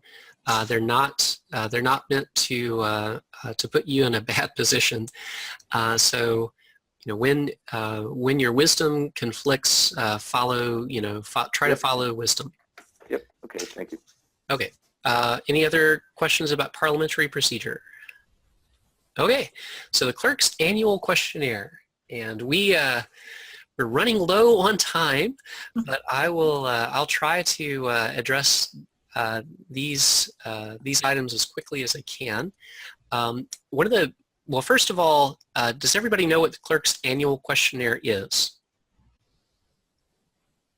Yeah. Okay, so basically every year you're asked to respond to some questions that are more or less, they're mostly your opinion or from your perspective, but there are some things that you actually have to track down and some numbers that you have to enter. And one of the biggest tips or mistakes that folks run into is using symbols when entering numbers. So if they ask, for instance, how many bequests and for what amount did you receive last year, and you enter in, $500, and you use a dollar symbol, or if you say $1,000 and you say 1,000, the system is going to spit it back out, and it's going to cause trouble. So that also can be the case in the annual statistical report. So when you enter in numbers, I know this is very intuitive and it makes lots of sense, but just enter the numbers, and that's what they're looking for, and that trips up a lot of people. Also, if you don't have your password, I've got that, so email me. But similarly to the symbols issue, you do have to enter in a period when you're entering percentages. So 10% would be 10.000. So again, very intuitive, makes lots of sense. That's why I'm bringing it up. You can always come back later, answer the parts that you can that are more or less opinion, and then come back later. I am going to just very briefly give you a very quick walkthrough so you know what it looks like. Most of these you can answer yourself, but you do need information on bequests, marriages, and where your pastor was educated. So this is the clerk's annual questionnaire for 2015. I am going to send this out to you after the webinar. But basically what it is research services asking you how much, how many resources and what resources your congregation is using that have been provided by the national group, the Presbyterian Mission Organization, or one of the other agencies. So that's what most of the questions are. Have you heard of these particular programs? Yes or no? That really should be fairly easy if you have heard of them. And if there's somebody in your congregation that is using them, then, give the name and email of that person. So pretty straightforward for the most part. And, a lot of us are probably, some of these might actually be news, and it might actually, I think you might want to forward the info to someone in your congregation who might be interested in, the resources the congregation does provide that you might not have known about. So a couple of the items that are more or less harder to find the answers to. Has your congregation invited anyone from a different race or ethnicity to preach during the last 12 months? That's something that you probably know, but might want to bring up. What is the makeup of the membership? Now they're not looking necessarily for laser accuracy. They're looking more or less for what your perception is. So you may not know exactly, is it, do we have 10% African Americans, 11% or 9%? or 0%. So what, kind of what is, and they've got African American and Black. Yeah, really. So, yeah. And So, African immigrant. yeah. So you can tell that they're not really being super exacting here. They're more looking just for your opinion. So it should be relatively easy to, because of the work that you're doing already for the annual statistical report, to answer those questions. And again, which of the following best describes your congregation's membership? They're not asking for your exact membership figure. They just want to know, like, about how big are you? Are you a 50 member or a 150 member, more or less? So that's relatively inexact. So you don't have to tear your hair out trying to answer this. But there are items that are a little bit more specific that you probably would need to ask someone else about, possibly, like bequests and major gifts. Maybe this came up at session and maybe it didn't, but you should probably talk to the treasurer to see if there were any bequests that came in to the congregation, and what their value was. Also, let's see what else we've got here. How your congregation handles donations via the internet. So, exactly how much of that's coming in from online. That's something your treasurer would know, but you might not. What seminary your pastor graduated from. That's something you might have off the top of your head and you might not. So that, or, you might not have a pastor, but one way or the other, you should have that information. And if there's anyone else in your congregation who maybe is retired or who went to seminary but didn't go into ministry, what seminaries did they graduate from? What kind of marriages happened in your church during the previous year, and then some information on how to submit it. So that's that's what you need to know to get the annual questionnaire completed. Are there any questions about the clerk's annual questionnaire? Dave, we have an interim pastor. Would we need to answer the education question for him or just for our associate who's permanent? I would just say include your interim in that. Okay. Okay, any other questions on the clerks? All right, so the annual statistical report is the bane of most clerks' year. I get a lot of people talking to me about how difficult this is, but so I've got some good news for you. There are some things that I think will make your life a little bit easier, and a few tips about how to do this so that it doesn't become a real trial at the beginning of the year. So there are three major areas that you're reporting on. One is membership, and you should note that that's where your per capita gets determined. So how much the Presbytery bills you per member comes out of that membership figure that you're entering. And that's primarily your responsibility as clerk because you keep the rolls. The education attendance, the Sunday school and that sort of thing, attendance. Probably that's not your job. Probably someone else in the church is taking care of that, and that's information that you can get ahead of time. Or right at the end of the year, and the financials. And again, that's not something that you're typically taking care of, but that's something that the treasurer is taking care of, or maybe a financial secretary. So again, that's something that you're not directly responsible for. You just have to gather the information and put it in.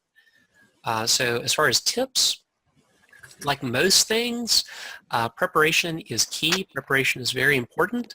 I was always 6 weeks or 12 weeks ahead on my sermons when I was in a church because, that meant that I was never under any pressure. I always knew, what was coming up. I had a lot of time to work on it. I could, if I had an idea or a thought or something like that, it was very easy to add. And when you're working on this starting in January or starting in February, for the whole year, then by the time it becomes active in December, you're going to have a much, much easier time entering in all of this info.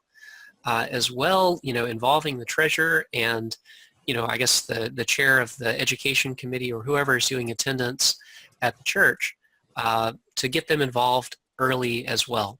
And you can enter each part as the information becomes available. In other words, your membership, you're going to know how many members you had for 2016 by the last meeting of the session for 2016. Mm-hmm. So it's because you can't add or remove members without the session. So as soon as that session meeting is over, or the commission that does that is their meeting is over, you can enter in the membership information because you know that it's done.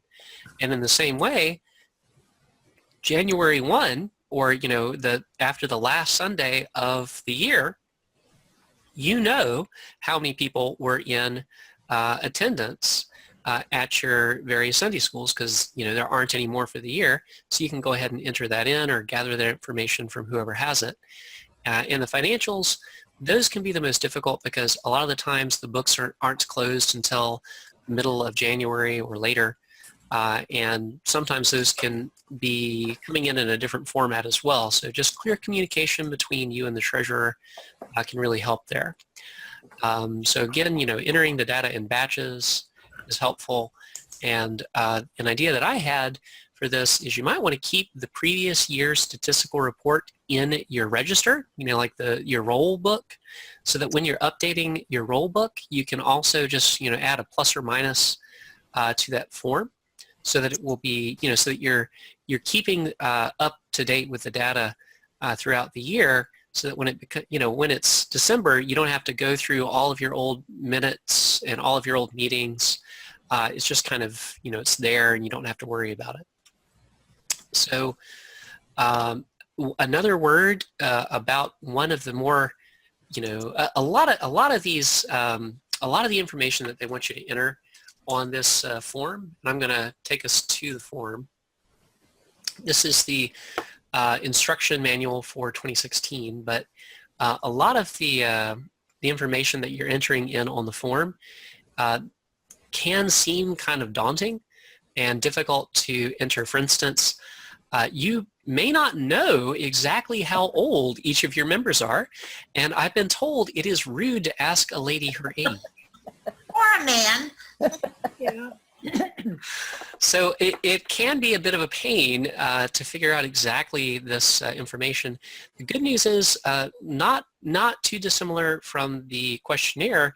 They're not really looking for exact figures. This is your best guess.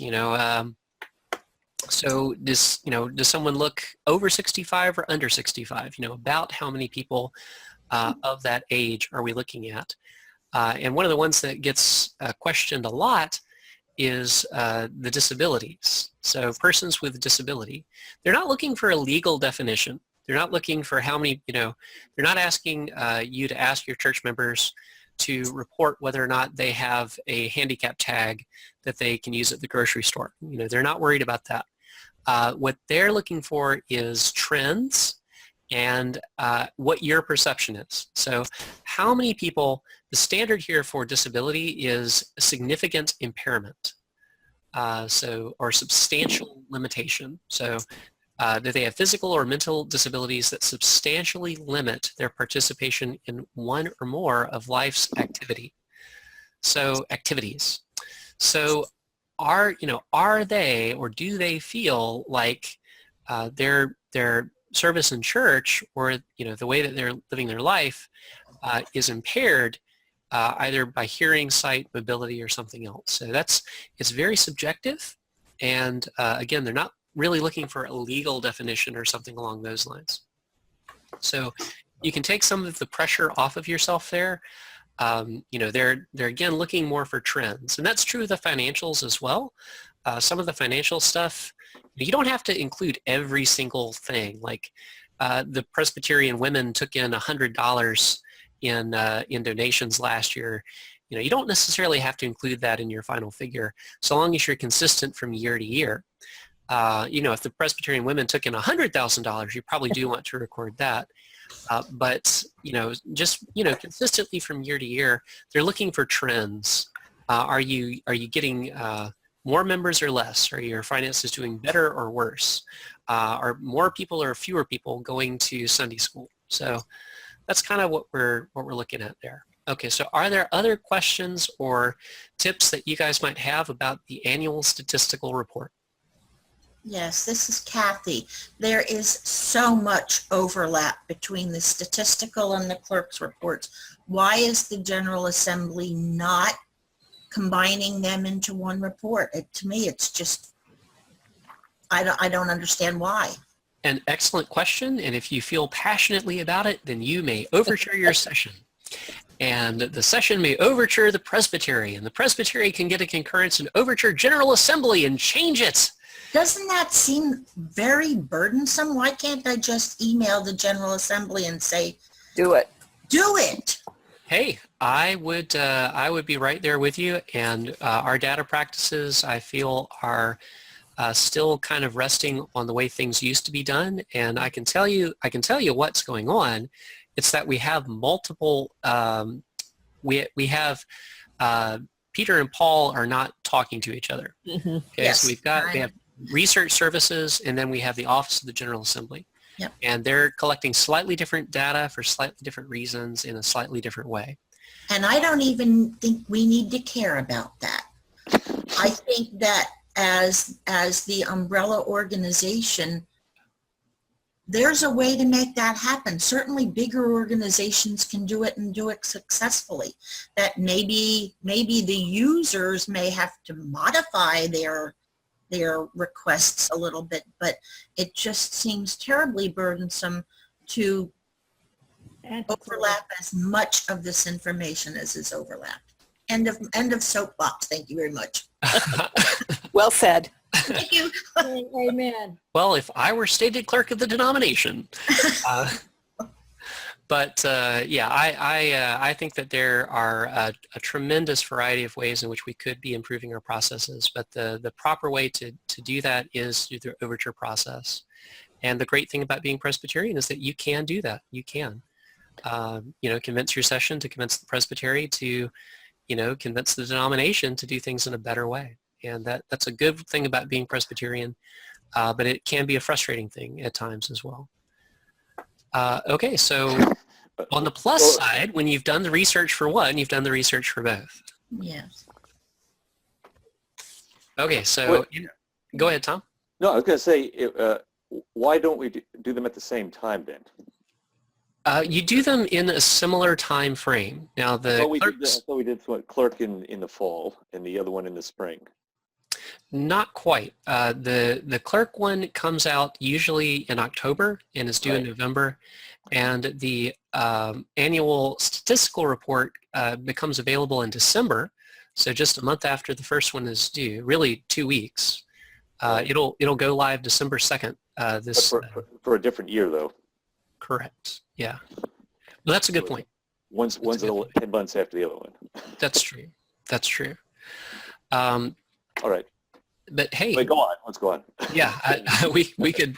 All right. So if there are no other questions or concerns about the annual statistical report, I'll move forward. Okay. So transitional leadership issues. These are the unwritten. The unwritten rules and the unwritten expectations that are on a clerk session. Now, there are a tremendous number of things about the job that you probably didn't realize that you had to do when you accepted the position as clerk. And these are some other issues that come up as a result of your role. Now, what I mean by transitional is, when the pastor is not there, or when it looks like the pastor won't be there very shortly, a lot of the time people are going to be scrambling and looking for leadership. And when they would have looked at the pastor, a lot of the time they're going to look at the next best thing, which is frequently the clerk of session, because they're the closest that our denomination has to sort of a chairperson of the congregation or a single lay leader for the church. Now, you're not that. In our polity, that's not your role, but practically, a lot of people are going to treat you that way, and that does come with some responsibility. And it might not be the case. Now, sometimes there are the people that are the matriarch or the patriarch of the church. and people are, the other members of the church are going to automatically gravitate towards them rather than the clerk. That's very common for a family-sized church, but for medium and larger sized churches, a lot of the time that's going to be the clerk of session. But it might not always be, so just kind of keep that in mind. But as the clerk, you are responsible kind of to know and have wisdom about when to contact COM. Now, COM is Commission on Ministry in our Presbytery, and what they do is work with churches through transitional issues. So if there is some reason to contact the presbytery about the pastor, either something isn't right, or they've indicated that they are going to be retiring soon, or that they have found another position, then you need to contact the Commission on Ministry, and they'll come in and help you through that transitional process. And sometimes that requires, sometimes it's a gray area, and you're not really sure whether or not they need to be involved, and that really does come down to judgment. Now, typically, when you are facing a transitional problem or a transitional issue, your representative from, your liaison from the COM will come to the session meeting and guide the whole session, but it may be your job as the clerk to make sure that they're contacted, or to make sure that they're in the loop, or that they kind of have a heads up. So that is something that is kind of a leadership issue, and obviously people in the congregation will be looking to you for leadership as well, but know that the presbytery has your back, and we will be there for you. Okay, so, and you all know who your COM liaison is, right? Yep. Okay, good. So have their contact info in that administrative manual as well, and make sure that that's something that that you know. All right. So the stated supply changes at the Board of Pensions. Now, this is something that I wanted to make sure that that somebody on the session knows about. But basically, the Board of Pensions in 2017 is changing the way that they require churches to provide medical benefits and pension benefits. The short of it is that you're no longer required, if you have a stated supply, to have Board of Pension medical coverage. For smaller churches, that can mean a tremendous saving, but possibly at the expense of your pastor's health care. So it's something I think everyone should be aware of, because there are certain congregations where they can really, really benefit from knowing that. But again, that's something you want to discuss in consultation with the COM as well. Now, stated supplies, of course, are hired by the session, not by the congregation, and they have to be renewed every year. We talked about this already, but you absolutely have to have a moderator to have a session meeting. You can't make any official decisions, and you really shouldn't even be talking without somebody either from the presbytery or a pastor to moderate the session meeting, and that's part of the partnership between elders, or ruling elders, and teaching elders. Other leadership issues that kind of come up. We mentioned way back at the beginning that if you have a long-range strategic plan, that should be part of your administrative manual. But generally speaking, it's just important to make sure that somebody is doing long-range planning. That ought to be the session. That ought to be the job of the session, to think about not just the administration of the current month or the current year, but where are we going? Are we trending up? Are we trending down? Do we need to take a hard look at our outreach efforts? Do we need to put some sort of plan in place for a director of Christian education or for nursery staff? Where do we want to be in 5 years? If you're not planning for where you want to be in 5 years, you're not going to get, you're not going to get there. You're not going to get where you want to be. generally speaking. And that does fall on the session, but it also, the pastor ought to be doing some of this, but it ought to be something that the session is doing broadly. And as the clerk of session, you can be the one to remind them that this is something they need to be doing. Another big thing that is not that often isn't done by the pastor or anybody. It really should be the job of either the nominating committee that called the pastor or the personnel committee, but a lot of the time it just doesn't happen. So I'm asking you as the clerk to make sure that it does, to make sure that the pastor is taken care of, because pastors are martyrs. And they're workaholics. They will work themselves to death if you let them. And that may seem great in the short term. Look at all this work that's getting done.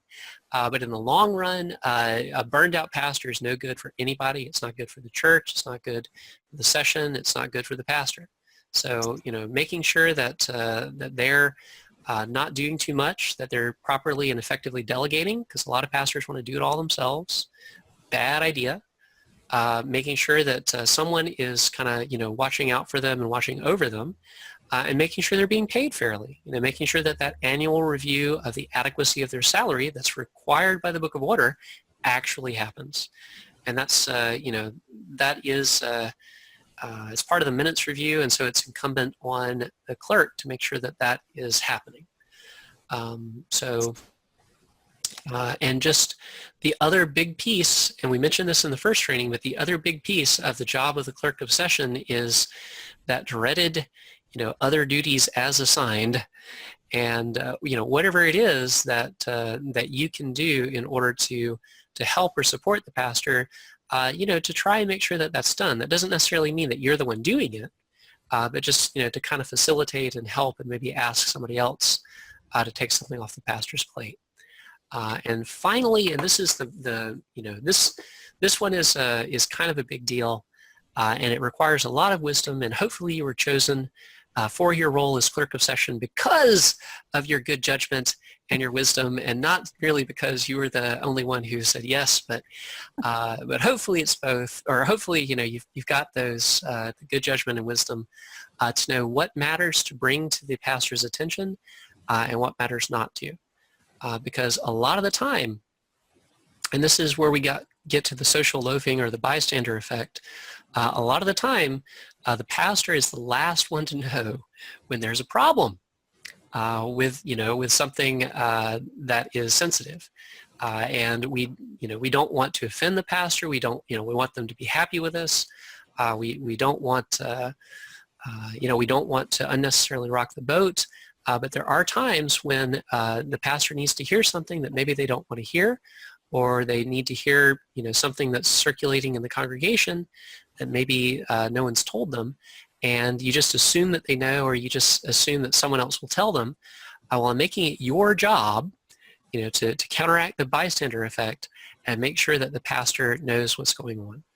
And again, that's something that you want to use your wisdom with, because there are a lot of things that maybe it does absolutely no good to bring that up. Maybe they preached a really bad sermon last week and everyone's saying, what a cruddy sermon.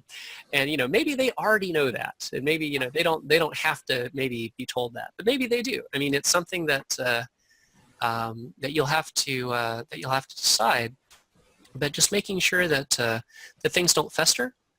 And that problems are taken care of. And by the way, next month is Pastor Appreciation Month. Love your pastors. Amen to that. Recognize them. Amen to that. All right. So are there other tips that you guys might share or might have about leadership as clerk of session, or any questions that you've got about this?